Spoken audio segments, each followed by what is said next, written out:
8'de sağlık tüm hızıyla devam ediyor. Şu anki konuğumuz ortodonti uzmanı Profesör Doktor Tancan Uysal. Hocam hoş geldiniz. Hoş bulduk Fatih Bey. Hoş geldiniz hocam. Hoş bulduk, sağ olun, çok teşekkürler. İzmir nasıldı? Oradan İzmir buralara sıcak, kadar. İzmir çok güzel. Değil mi? Tam yaz ayı. Tam güzel zamanları, evet. Hepinizi bekliyoruz bizler tabii Vallahi ki İzmir'e. sağ olun hocam. Bizler siz geldiğinizde enerji doluyoruz. Ay, sağ olun, eksik olmayın. Sabah sabah herkese tekrar sizinle beraber günaydın diyelim. Günaydın, günaydın. Hocam bugün özellikle estetik diş hekimliğini de böyle bir devir açan lamina uygulamaları. Aynen. Hakikaten önceden böyle porselenler vardı, metal kaplı şeyler vardı ama şimdi lamina gibi mucizevi bir materyal var elimizde. Lamina uygulaması nedir? Biraz bahseder misiniz? Diğer uygulamalardan farkı nedir? Biraz anlatırsanız memnun oluruz. Şimdi estetik diş hekimliği her geçen gün biraz daha yeni kavramlar girmeye başladı. Biraz daha 3 boyutlu taramalar, 3 boyutlu planlamaların girmesiyle beraber artık insanlar kendi dişlerinin formunu beğenmiyorlar ya da dişlerinin renklerini beğenmiyorlar ya da dişlerinde işte ön dişlerinde eskiden kalma bayağı bir çürükleri ve dolguları var. Bunları artık yenilemek istiyorlar, bir şeyler yapılmasını istiyorlar. Dolayısıyla artık biz diş hekimliğinde kademe kademe bir öteye giderek bu dişlerin şekillerini kendi isteklerine göre, kendi planlamalarımıza göre öncesinde 3 boyutlu da göstererek bir gülümseme tasarımı dediğimiz, gülüş tasarımı dediğimiz uygulamalarla bir takım dizaynlar yapıyoruz. Örneğin ilk aşamada yalnızca kompozit dolgular ya da bonding işlemleri diye olarak da bilinen küçük kompozit dolgularla, beyaz renkli estetik dolgularla dişlerin şekillerinde hastalarımızın beklentilerini karşılayacak yönde bir takım uygulamalar yapılıyor. Dişlerde çok da fazla böyle dişin minesinden aşındırma yapmadan mümkün olunca daha az hasar kaybıyla bu uygulamaları yapabiliyoruz. Bir ötesinde... Siz çok şeffaf plakta biliyorsunuz ki tabii, ustasınız ve ünlüsünüz. Şeffaf plakta takabiliyor musunuz laminaların yerine? Tabii, şeffaf plaklar da uygulanıyor. Birçok hastam var ön dişlerinde laminaları olan, üstlerinde şeffaf plaklarla uyguladığımız. Ama gönül ister ki öncesinde şeffaf plakları uygulayalım.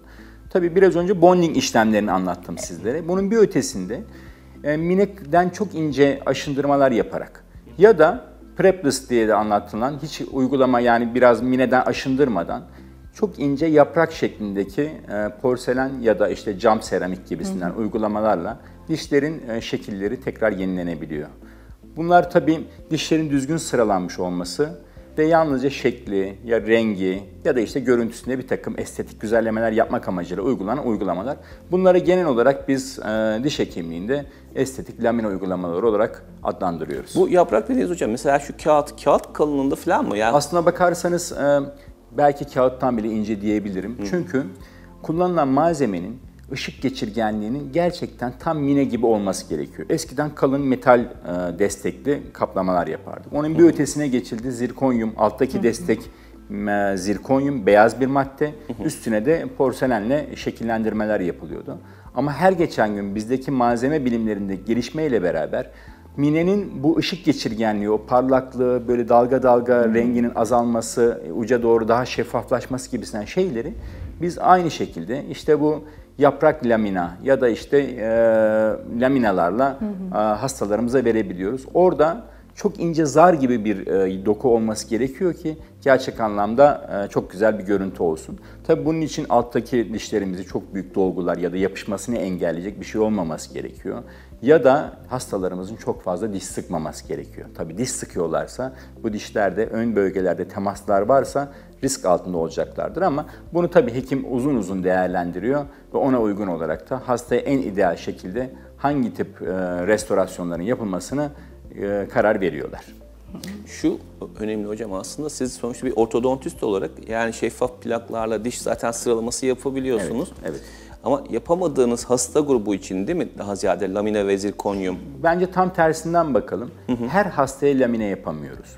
Çünkü dişin birisi çok dışarıda oluyor, çok içeride oluyor, çok yukarıda oluyor.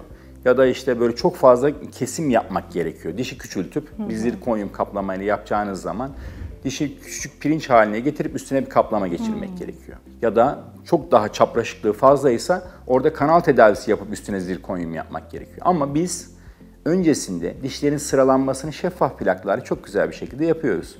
Kaç plak gerekiyorsa. Önce çapraşıklığı sıralamak gerçekten çok kolay. çok kısa sürede, yaklaşık 10 plak, 14 plak, 20 plak, böyle kısa sürelerde Yani her plak bir hafta yine, değil mi? Her hafta plak 8-10 gün diyelim. 8-10, Çocuklarda evet. 7 günlere düşüyoruz. Anladım. 8-10 günlük süreleri plak başına değiştirdikçe belki bir 6 aylık sürede biz dişleri dümdüz sıralıyoruz. Ondan sonra yapılacak olan laminayı çok estetik bir şekilde yapabilirsiniz. Yoksa her hastaya lamine yapılmaz. Önde çapraşıkları varsa, bir dişi yukarıdaysa estetik olarak onları ince zar kıvamında bir kesimle ya da işte koyacağınız bir yaprak lamineyle düzeltemezsiniz. Öncesinde mutlaka böyle durumlarda ortodontiste ortodontik olarak dişlerin güzel bir şekilde estetik olarak sıralanmasına, o gülümseme çizgisinin oluşturulmasına, ondan sonra onun üzerine laminaların yapılmasına ihtiyaç duyuyoruz. Onun için biz de öncesinde hastalarımız şeffaf plakla dişlerini sıralıyoruz. Ondan sonra çok güzel bir şekilde gülüş tasarımında nasıl karar verdilerse, yüz şekillerine uygun, yüzleri yuvarlaksa ona uygun olarak, yüzleri biraz daha böyle oval tarzdaysa ona uygun olarak ya da birçok hastamız böyle ellerinde bir aktörün, aktristin fotoğraflarıyla geliyorlar. Böyle olabilir mi dişlerimiz? Biz o tasarımı birlikte yapabiliyoruz. Dijital olarak yapıyoruz. Onlara daha üretmeden önce gösteriyoruz. Böyle olacak dişleriniz. Ondan sonra da üretimi aldıktan sonra aynı bekledikleri estetiğe kavuşmuş oluyorlar. Evet, her yerde lamine yapılıyor ama her hekim iyi lamine yapıyor mu sorusuna Tancan Bey çok güzel cevap verdi hocam. Aynen öyle. Hocam peki yaş sınırı var mı?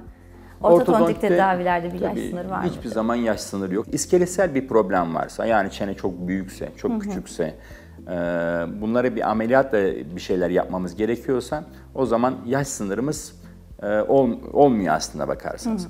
Dişlerde yamukluk varsa her yaşta 7'den 70'e kadar o yamuklukları düzeltmek ortodontistlerin elinde. Çok rahatlıkla şeffaf plaklarla ya da işte ortodontik diğer uygulamalarla dişleri çok güzel sıralayabiliyoruz. Ama bazı uygulamalarımız var. Alt çenesi geride olan hastalar. Her ne kadar Türk toplumunun çoğunun alt çenesi geride olduğunu biliyor olsak da çok şiddetli alt çenesi kuş yüzü gibi, alt çenesi çok geride olan ya da üst dişleri çok fırlak olan ve ön ve alt ve üst dişler arasındaki mesafenin 7-8-10 milimetreye kadar vardığı vakalar var. Bu vakaları uygun dönemde görürsek, ne zaman uygun dönem?